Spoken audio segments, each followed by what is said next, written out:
Et donc rebonjour. Donc là c'est un autre sujet. Euh, donc qui j'avais je ferai l'autre après. J'avais deux sujets en tête qui se rejoignaient sur notamment entre autres euh, sur les manifestations donc prévues donc là le 10 septembre du coup euh, ici en France. Euh, Grosso modo, vraiment je serais pas forcément pour le principe de blocage. Ou alors, ce en quoi j'ai pu penser ça aussi, enfin, en tout cas j'ai pu penser ça pour ma part, dans tous les cas, euh, c'était sur le côté marqueur, c'est-à-dire, mais qui n'est pas voué, qui n'est pas destiné à durer dans le temps en tant que blocage, en tant que tel. Qui aurait plus été comme, pam, on reprend, entre guillemets, parce que forcément, entre guillemets, comme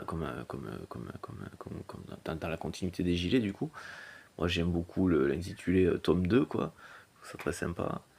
Parce que c'est clairement ça, et que le principe du gilet en tant que tel, de par son accessibilité, son côté effectivement populaire, je ne suis pas forcément fan du terme par rapport à ce à quoi il peut renvoyer, et l'usage qu'il en est fait par des personnes, des partis que l'on peut qualifier de populistes d'un côté, et un peu dans le même délire de nationalistes de l'autre.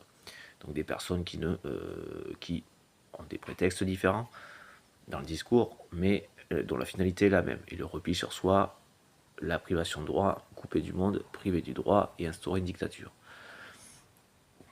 Voilà. Ce qui n'est pas, je ne vais pas généraliser du côté des LFI, ce que je pourrais faire du côté des RN, concernant les RN, ce que je ne gêne pas d'ailleurs. Donc ça renvoie à des types de personnalités, donc pathologiques, psychopathes, narcissiques, sociopathes. Grosso modo, à vue, ils sont tous comme ça de ce côté-là. Il y en a quelques-uns aussi chez les LFI, effectivement. Pour moi, Mélenchon est de ce type de personnalité, indiscutablement. Et il y en a plus ponctuellement dans d'autres partis, et il y en a un à la tête du pays. Les pathologies qui sont celles des dictateurs. Si on veut arrêter les dictateurs, ben on fait en sorte qu'il n'y ait plus de psychopathes, narcico-sociopathes, parce que ça s'évalue, c'est une maladie mentale, ça se diagnostique, qui accèdent aux responsabilités. C'est simple comme bonjour en fait.